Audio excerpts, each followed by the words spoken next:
Hello, welcome back to my channel. We've got some funky lighting going on again, and my fan's on because I'm hot right now. Sweaty, Sula, hair dryer, straighteners, just all a bit much for me. But I wanted to film me doing my kind of curly, wavy, beachy, very Victoria's Secrets hair for you today. I get a lot of questions on how I do it, and really it's like a few really good products and my technique. So all links will be down below. Please do like the video if you do like the video. Don't forget to subscribe, and I think that's kind of it. And let's get started. I actually used a hair mask today. I do have this living proof one that I like to use. It's an absolutely massive tub. Yes, it's quite expensive, but I think doing like a hair care at least once a week, especially if your hair is damaged, is really good. And this one smells so lovely, really thick. I just put this on this morning for probably about half an hour whilst I did a workout and forgot about it, and then got in the shower afterwards, which is the way I like to do my hair mask. Then I kind of got gifted the Kevin Murphy range this week. This is the Repair Me Reconstructing Strengthening Shampoo. I love the bottles. I got shampoo, this rinse especially for blonde hair, and then this conditioner, and they are so performative. I really love them, and they just look incredibly chic in the bathroom as well. They have different ranges depending on hair type, but I always go for the most moisture infusing and kind of helping my hair. Like, I do have really healthy hair, but I like to stay on top of the health as much as possible. I think a lot of the shampoos I try, it's just like, it's washed my hair. It hasn't really done that much else, but this one, I can really feel a difference. That's what I did on my hair today, and then just put it up in a microfiber towel. Now, if your hair does need some extra moisture, I would really recommend the R&B from Lush. It's like a leave-in conditioner. It is so like thick and powerful. I've had this probably about 2 years. It doesn't go off. It smells insane. I actually really like heavily fragranced stuff to put in my hair because I feel like it's another layer of kind of perfume, but it smells so good, my god. And if you don't want to style your hair, I just put like a pea-sized amount of this in, and then it gives it a bit more of like a broken up kind of texture. Really good. Microfiber towels are so lovely. This one is from Soap and Glory. They just work so well for like if you want to get your hair out of your face straight away, because they soak up so much water without like really tugging on the hair. They really help with breakage. And look, my hair is just gliding through because of the mask that I used. This is the new Tangle Teezer. I actually did work with them on this product. It's a vented Tangle Teezer hairbrush. They're like teeth that just kind of glide through. Part of my hair being so healthy is that I really look to prevent breakage as much as possible. My hair's just so smooth right now, and that's all because of the living proof mask. But if it wasn't, I would always start at the bottom, work my way up, and then that way you don't hit so many knots as you come down and kind of break your hair. Especially, I'm sure you'll know, our hair is very weak when it's wet and is prone to a lot of breakage. I love these Tangle Teezer brushes so much. If you have tried Tangle Teezer, you know exactly what I'm talking about in terms of them getting knots out really quickly. Like that took about 30 seconds to do my hair. And then I like to use typically 2 different products before I blow dry my hair. I'm going to be using the GHD Heat Protect, probably from about here down. And then I like to use their Root Lift Spray in the roots. So product here, product here. And this stuff again does work so well. I've tried root product kind of lifting sprays before, and they just don't really do anything. And I love the smell of the GHD products, my god, so good. And then heat defense on the bottom. And this is my GHD hairdryer. I love it. I think the colorway is so chic. It comes in a few different ones. And I think I will put all the links below to all the different stuff I'm using, but I'm pretty sure that they sell, oh, excuse me, these on ASOS as well. And nothing special. I always like to do it on high heat, high power, and particular focus on the roots and dry my hair, really, nothing special.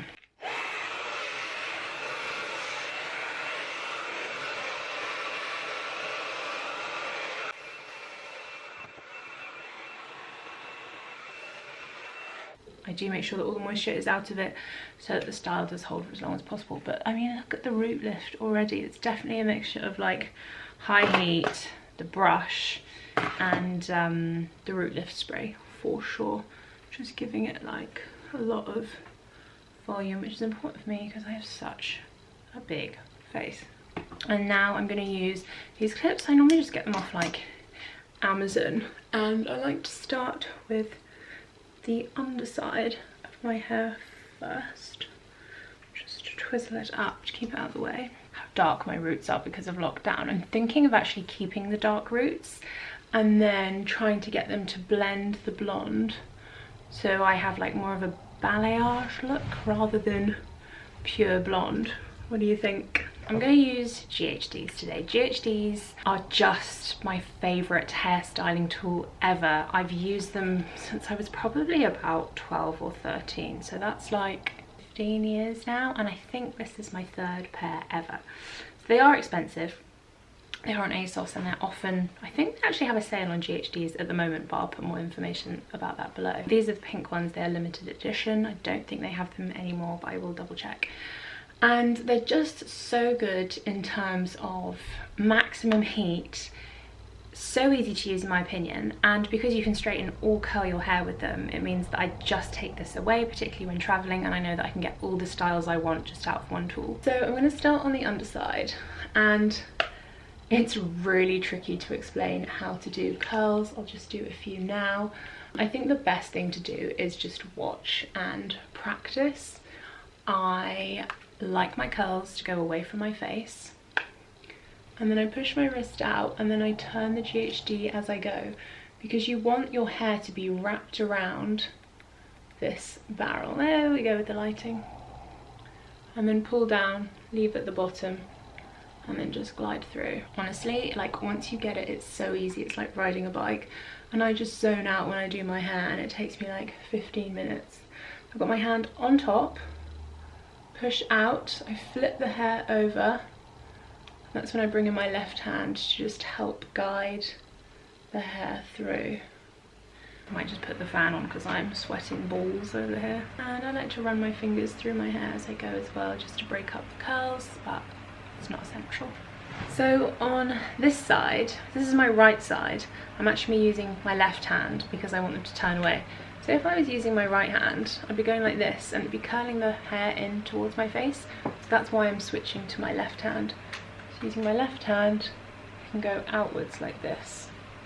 And I use both hands because I want to keep this hair locked in between the two plates. I don't want it sliding around. Obviously, the longer you keep your heat on the curl, the more locked in the curl will be, and it will be tighter. You want to take about an inch thick section so that the heat has enough to get through. And then pulling down. My hair is so brown these days underneath. Another tip as well is if you want to keep the length of your hair, because the curl obviously makes your hair a bit shorter, you can just take the straighteners through a bit like that, and you'll get a bit more of like a straighter end. Now on one of the mid sections, inch thick. I'm doing my left hand side, so I'm going to use my right hand. Wrist out, guiding the hair through. I'm just going to speed up this side.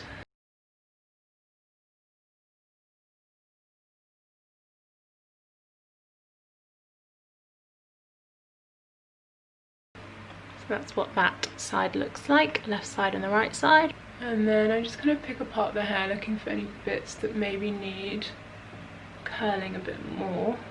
But honestly, this is so easy once you get the hang of it. It takes me like 15 minutes to do my whole hair. I just go into like a trance, and then I come out of it and my hair's done.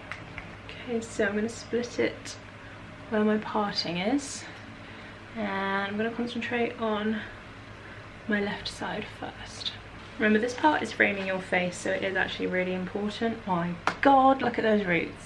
See, what I'm talking about is I just need to blend these two colours, so it's this colour at the end, that colour at my roots, not a dip dye, but I feel like I can maybe meet a really good colourist who can like sort me out, I don't know. Or failing that, just go back to blonde at the roots.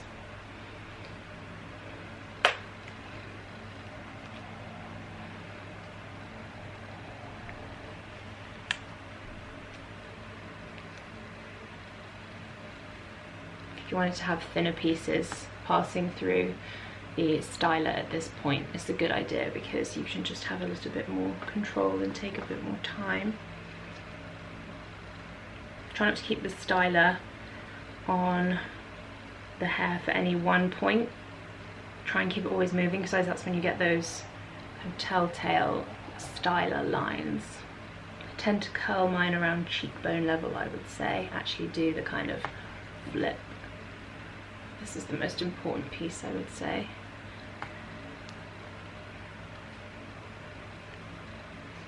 The hair's in there, reach cheekbone level, flip outwards, and make sure we're a bit straight at the end as well.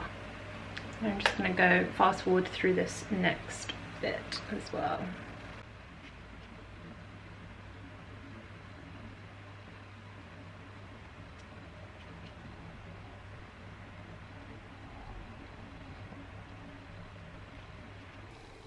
And now is like playtime, and I just play with it until I feel like I get it right. I can run my hands through, break up any chunky curls. Naturally they do kind of fall out in the day, so don't worry if it looks too perfect at the beginning of the day. And if you want a bit more texture in your hair, I thoroughly recommend the Beached Urban Waves. It's all natural. I was actually a model in the campaign for them, and they are so good, and it smells delicious as well. So sometimes I just like to take a little bit like that and just run it through the ends to give it that slightly kind of beachy, like broken up, not so perfect hair, especially if it's kind of like clumping like this a bit. You can just get a bit more texture in there. And then another Kevin Murphy product. This is the Do Over Dry Powder Finishing Hairspray. So it feels a little bit like a dry shampoo. It fixes like a hairspray. It smells like a hotel. I used it on my friend for the first time ever the other day, and she was like, oh my god. And hair smell really sticks around. Like, it's not one of those fragrances that you put in and it kind of dissipates instantly. It really does stay in your hair. So I'm just going to put a bit of this through, particularly where I want the style to hold. Fluff it out, make it so it's not all clumped together. And then one final product, another Kevin Murphy one. Looks like this. It's a shine spray, and you shake up like this, and then the pigment is mixed up, and then just spray all over for that shine, which I think is particularly difficult to get with blonde hair. Sometimes blonde doesn't reflect as well. And there you have it. Those are my flat iron waves, curly beach. They just kind of get better as the day goes on. Loads of volume, but also loads of hold because of all the different products working together. I just think it's so flattering on so many different like face shapes and with different makeup and for different occasions. Honestly, I can't stress it enough that just practice is the most important thing about achieving this kind of wavy curled look, and it's the same technique and you can make it as curly or as kind of lived in wave as you like. Thank you very much for watching. I hope you enjoyed and learned something new.